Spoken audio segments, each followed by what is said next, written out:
Hello and welcome to Quant One. This is Dr. Lavery. I'll be your instructor for the semester. I just wanted to take a moment to talk through some of the high points of the syllabus. Do make sure you read the syllabus. It is the official document that governs our time together this semester, and it's worth understanding what's contained within it. But I want to draw your attention to some of the important bits to get us started. So first, starting with the information here on the front page. My contact information is here. You may email me at any time. Actually, I rather like emails because I can sort and flag them to help keep track of things I need to follow. But if you send me a Canvas message, that will also show up in my email box. So either one of those work. My office is in the Education Building, room 559. Now the numbering system in the Education Building is a little bit wacky sometimes, so if you come up to the 5th floor using the elevator, and then when you get out of the elevator, go around behind the elevator. I'm in that hallway behind the elevators, about 2/3 of the way down. I can be reached by phone. You may either call or text my mobile number. I still have the Orlando area code, so that's 407-520-1240. As I said, you can call or text that number, or you may call my office phone, which is 372-7274. You're welcome to attempt to text my office phone, but I don't know that it'll come through, so that might not work for you. In terms of office hours, I find that my schedule is a little bit too unpredictable to reliably keep set office hours. Ultimately, that should work out fine, though, because y'all have rather variable schedules yourself. So what I do is I do office hours by appointment, and if you follow this link here, calendly.com/Matt Lavery, that'll take you to this appointment page. Now, there's 4 different types of meetings here. Any meeting can be held either in person in my office, by phone, or using WebEx as a video conference. The advantage of using WebEx is that we can share screens, and so we can look at documents together, either documents on your machine or documents on my machine. So sometimes an online meeting can be very useful, but if you are in the area and prefer face-to-face, that's totally cool too. You can do 10-minute, 25-minute, 45-minute, and 90-minute meetings. Know that the 10 and 25-minute meetings you will be able to schedule on the same day. 45 and 90-minute meetings usually are more involved, and I need a little bit more notice for them. So those you can't schedule the same day. I think I need 12 hours notice for it. I forget what I set there, but if you're setting one of these longer meetings, the 45 or the 90, you might want to set up the meeting and then send me some material so I can look that over before we meet, make efficient use of the time. So let me walk you through how this works. So imagine I wanted a 25-minute meeting. Click the 25-minute meeting. It'll show you that there's nothing available today. There are some slots that will work tomorrow and Thursday. Friday's blocked off. You can come again on Monday. So let's say we want to go for tomorrow. Gives you all these times that are available. 10:30 sounds good. Bam. So I'll confirm that. Fill out your own details here. Choose the location. Click schedule the event. It will put it on my calendar. When you schedule the meeting, you'll also get an email confirming that meeting.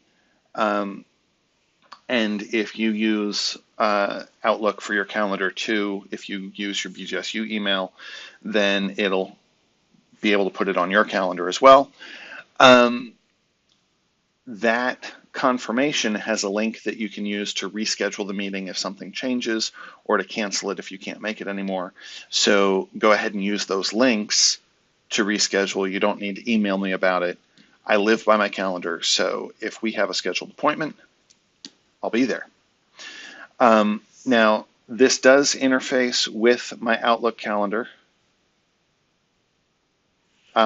And so just to sort of help you understand how I use this system, because it'll help you with the scheduling, this is generally how it works. So this is this week, and as you can see, it's pretty much all filled up. Here's next week. This is more typical for me, right? So what I typically do is the appointments that are scheduled for the week get dropped in whenever they're scheduled.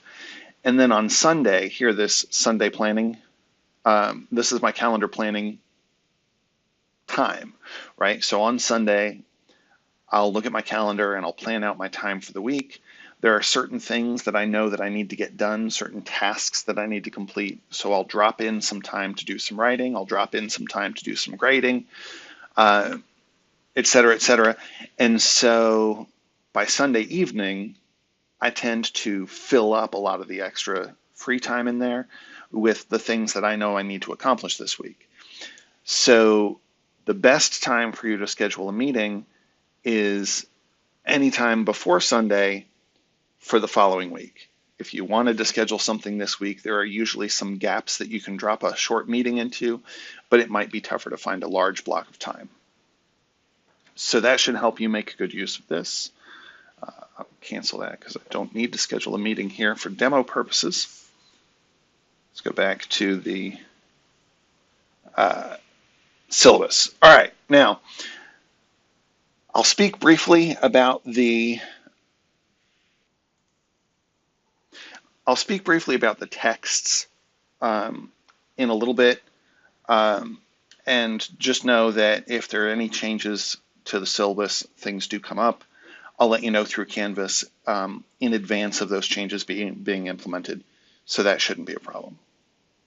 Now, a note about outcomes. So up here are the 5 program learning outcomes for the Leadership Studies program. Now, if you're taking this course as a requirement for a different program than Leadership Studies, this course probably fills a similar need in that program, satisfies a similar requirement. But the 3rd learning outcome of the Leadership Studies program is the one that this course focuses on: to be a critical consumer and producer of a variety of research, evaluation, and data relevant to leadership, organizational behavior, and or practice in your chosen field. So what I've done then is I've taken the course objectives and tied them back to that 3rd program learning outcome, and those are all listed here. I won't go through them in great detail, but you should take a look at that, because this is how this course is going to flesh out that 3rd program learning outcome, and this sort of defines what you'll be learning about here. As for format, we meet every other week on Tuesday for just shy of 6 hours. That's a long class meeting, and I'm sure that you don't want to come and listen to me talk for 6 hours. I might even get tired of the sound of my voice after 6 hours. But essentially what I do is I consider that 2 class meetings with a dinner break in between. The first half of the class is usually content related to research methods, and the second half of the class, with 2 exceptions, is content related to quantitative statistical methods. And so I'm following a flipped format, which means that I'm putting the content delivery in the Canvas shell. So there'll be some videos or some readings for you before you show up. And most of my content delivery will be handled that way in advance of class meetings, which frees us up during class meetings to have discussions and do some activities and really apply that content. So in a traditional model, you might come and listen to me talk for an hour or 2, and then go off on your own to do the assignments. And if you had any questions or ran into any problems, you'd sort of be on your own. This way, I can talk at you remotely. And if you encounter anything in the videos that is sort of giving you trouble, you can pause it, you can go look at some references, right? It gives you the flexibility to really do that content acquisition piece at your own pace and in your own way. Then when we come to class, we will apply that content. So basically the idea is to have you do the things for which you are most likely to have questions or need support when we're all gathered together. So a lot of that is going to happen through videos on Canvas, but there's also our texts. I'm not going to read through this bit. I actually brought up some Amazon pages, not as an endorsement of Amazon, but just because I knew I could find all these materials on Amazon so I could get the visuals. This is our textbook, Cresswell and Cresswell, the 5th edition research design. I have not looked at any previous editions, so I don't know how different they are. I imagine that the 4th edition would probably be fine. The 3rd edition might be. Usually if you go further back than 2 editions, that's when the differences start to be a lot more noticeable. I'm working out of the 5th edition, so if you buy an earlier edition, you're sort of on your own to find where the content is that I'm talking about. But this is the required textbook, and this is the textbook that is really going to cover research methods and study design. So our course is essentially 2 courses combined into one. A lot of programs have in their 3-course research sequence a research methods course, and then a quantitative course and a qualitative course. Our program has quantitative methods embedded in the first quantitative methods course, and qualitative research methods embedded in the qualitative research course. So that research methods course has sort of been split out, which allows us to have 2 quantitative methods courses so that we can get into a little bit deeper quantitative methods in our program. So that design does mean, however, that research methods and study design and sampling and all of those concerns are embedded in this course, and it's not a separate course. So this is not strictly going to be about statistics and quantitative methods. It's going to be a lot about research design as well. This is the text for that. Now, this text is not required but is recommended. Andy Field has written a really solid textbook related to statistics and quantitative methods in the social sciences. He's a psychologist by trade, and a rock star in his own mind. So this textbook I like because it tends to be very accessible. It tends to be kind of entertaining. And it also has lots of pictures of cats, if you're into that sort of thing. The 5th edition is the newest edition, and this is the North American edition. Interestingly, they also released the 5th edition for international use, which, near as I can tell, is virtually identical. You might find more British spellings instead of American spellings of things. I don't know. But even Andy on his website says that the differences are indiscernible. So if you find one copy to be less expensive than the other, then go for it. I will also tell you that previous editions, the 3rd edition and the 4th edition, had covers that looked more like this. I got the 3rd edition in 2010, and I still continue to reference it. They're equally high quality, but the chapters are in a slightly different order, so you might need to hunt around for the content that we're talking about. If I say that something's happening in chapter 18, it might actually be happening in chapter 17. So a little bit of a adjustment if you need to grab one of these earlier editions, but they are equally good. So those are all recommended, not required. This resource is required, but it should be one that you already have. The 6th edition APA Publication Manual is sort of the Bible of our writing style. So all assignments need to be completed in accordance with APA style. I'm going to give you template documents for you to complete the assignments in. If you use those template documents, you're going to be pretty darn close to APA style, but there are some things that you'll need to be aware of yourself, such as the formatting of citations and references, and those consult the APA manual for that. If you're in the Leadership Studies program, you were given a copy of the APA manual at orientation, so it should probably already be dog-eared and well used. If it's not yet, it should be by the end of this class. This book is another recommended text. This is a text that is published by APA. It's meant to sort of be a companion with the publication manual. And this text, the Presenting Your Findings text, is all about creating tables and displays for your findings. What I really like about this text is they'll give you an example of several different ways to present the findings of each analysis, and then they'll tag one of them as the play it safe, what they call the play it safe table. So if you make a table that looks like that, 9 times out of 10 you have everything you need in the table, so it becomes just a really good reference.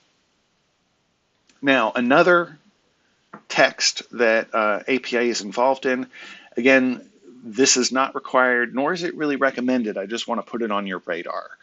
The standards for educational and psychological testing are jointly published by the American Educational Research Association, the American Psychological Association, and the National Council on Measurement in Education. These 3 organizations have gotten together and basically decided to set the standards for how educational tests and psychological instruments are created and validated. Some of the content that we'll be talking about this semester comes from this volume. You probably don't need a copy of this unless you see yourself in future work creating a lot of surveys and questionnaires and psychological instruments, or creating educational tests or something of that nature. Then you'll want to have this as a reference. But for our purposes this semester, I'll give you everything you need from it. I just want you to be aware of it. Last but not least, you must have access to a copy of SPSS or some other statistical analysis package that you are familiar with. I emphasize it that way because you can do the work that we're doing with SAS or with R, but I don't have examples already made for those programs. So the learning curve on how to adapt what we're talking about in class to SAS or R would be on you. IBM SPSS is the package that I'll be making videos with and talking about in class and doing demonstrations with. Now, if you have access to a BGSU computer, then you have access to SPSS that way. So either if you're an employee of the university or if you check out computers from Mitch in the tech service office on the 2nd floor of this building, you can get access to SPSS that way. Just know that if you check out a computer from Mitch on the 2nd floor, then you will have to check it out and return it on your own time, and he's probably not going to let you just check it out today and then return it at the end of the semester, because those resources are frequently used by lots of students. If you do wind up purchasing SPSS for your own computer, then there's a link in your syllabus that takes you to this page. The grad pack pricing is probably the pricing that you want. if you click this red View Pricing and Buy button in the corner, it takes you to a bunch of different links with a bunch of different third-party vendors that offer GradPack pricing. Now, in the syllabus, I talk about some of the keywords that you're looking for, and I'll go back there now real quickly so you can see it. I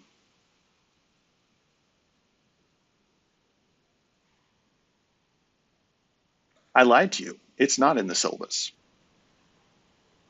However, in the Canvas shell, in this module, right, the second module down, there's some notes about statistical software.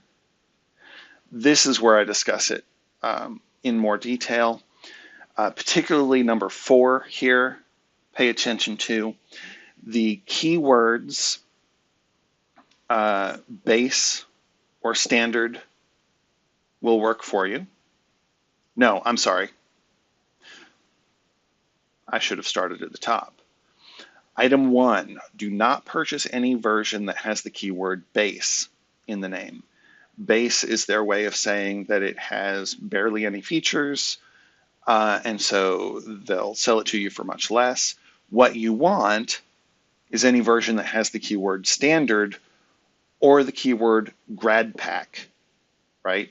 Student sometimes is associated with base, but if it says GradPack, that is at least standard. Now you can get the premium version. It has some nice added features.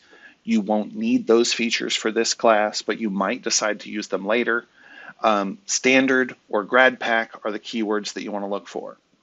Item 4 in this list is where it describes that some vendors make it tough to find those keywords. Just know that there's not actually as much variance in pricing across vendors as you might think.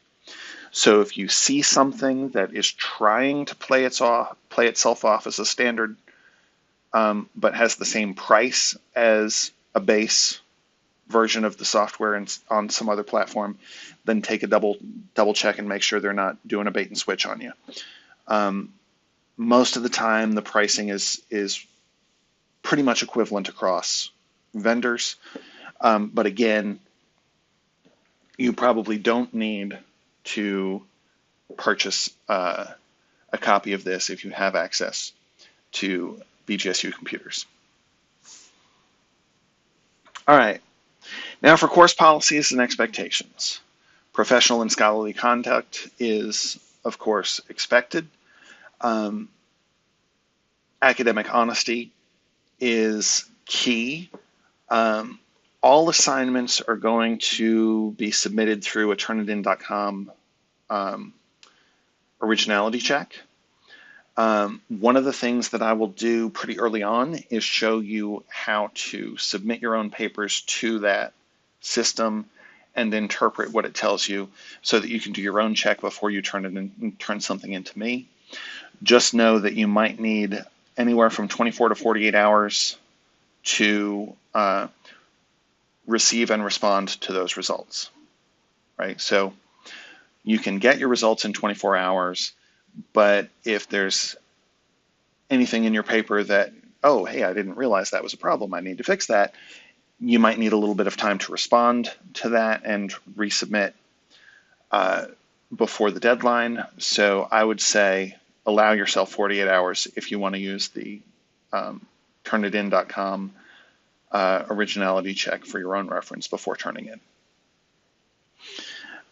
Note about technology. We're in the 21st century. You're going to have some technology with you. You are expected to have with you a laptop or some kind of portable computing device that can use SPSS and Excel and gain access to Canvas while in class. Again, the information here for the Technology Resource Center is given if you need to check things out from them on the second floor. You are always welcome to resubmit assignments if you're not pleased with the outcome. This is a learning experience, not you're not expected to get everything right the first time. I certainly didn't. It took me a while to figure a lot of these things out. And so I like to honor that learning curve. The only things that I ask are that in order to resubmit an assignment, you had to have turned it in the first time on time.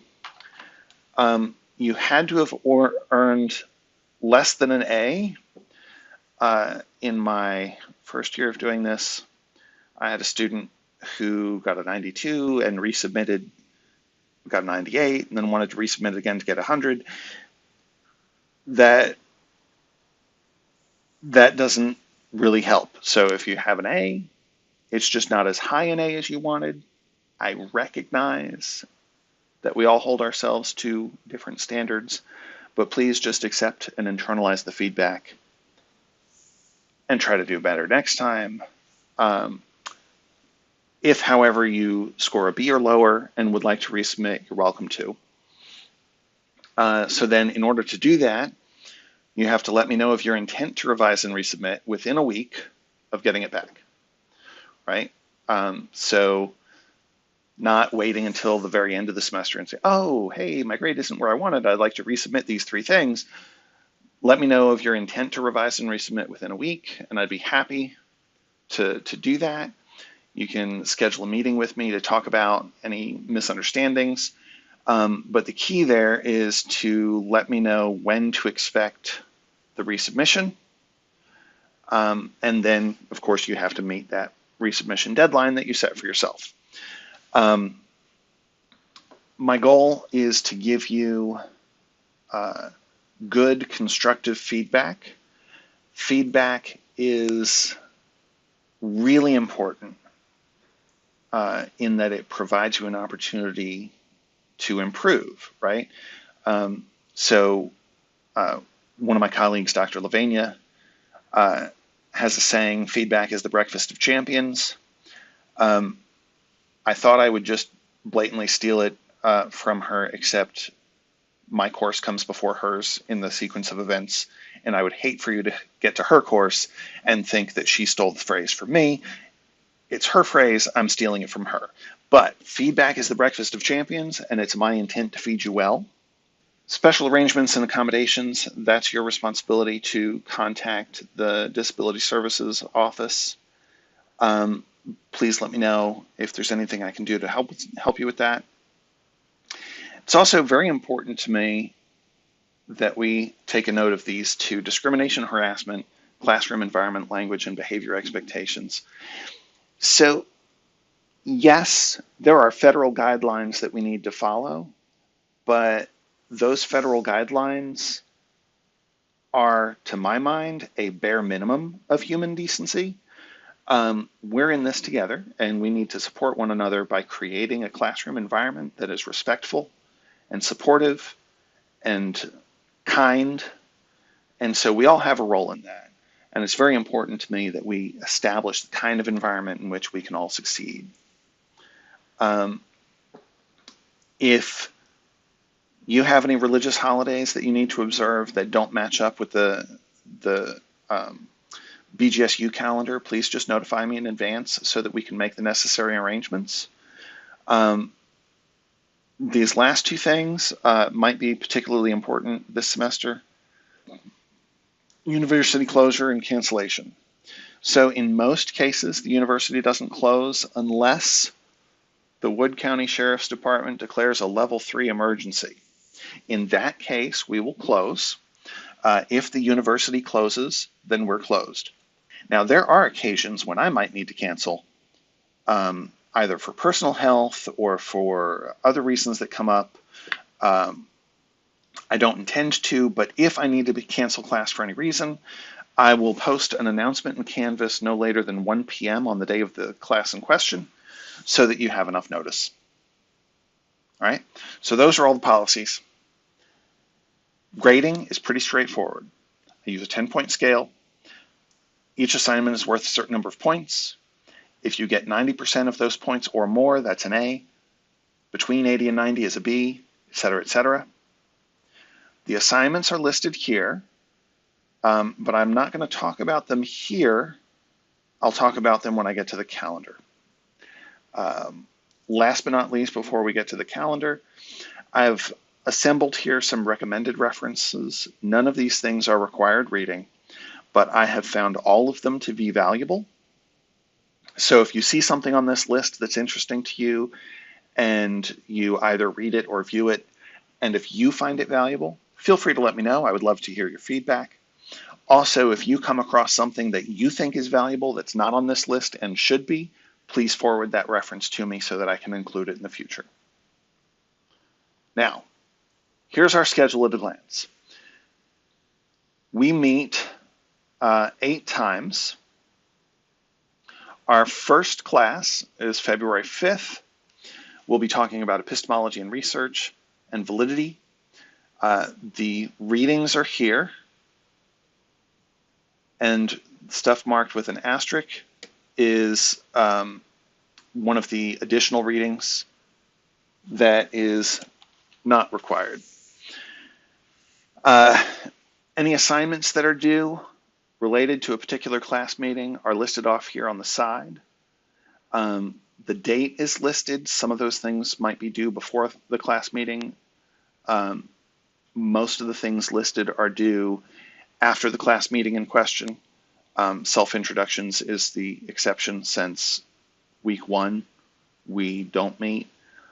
There's a very small discussion board assignment to do there. After that, though, these things mostly come in after the class meeting. There's a proposal outline. You're going to find some dissertations out there in your field, and you'll critique chapter 2 here and critique chapter 1 here.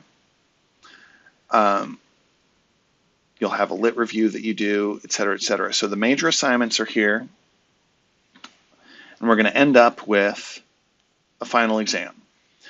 I want to speak to this final exam because it apparently causes a great deal of anxiety, just the words final exam. The idea here is to draw your attention to some of the important concepts from this course that you're going to need going forward, and to give you an opportunity to formalize your thoughts on them, to really focus on those pieces going forward. The questions are going to be about 2/3 of the items are going to be based on the content from the first half of the class meeting, the readings and the discussions related to research design.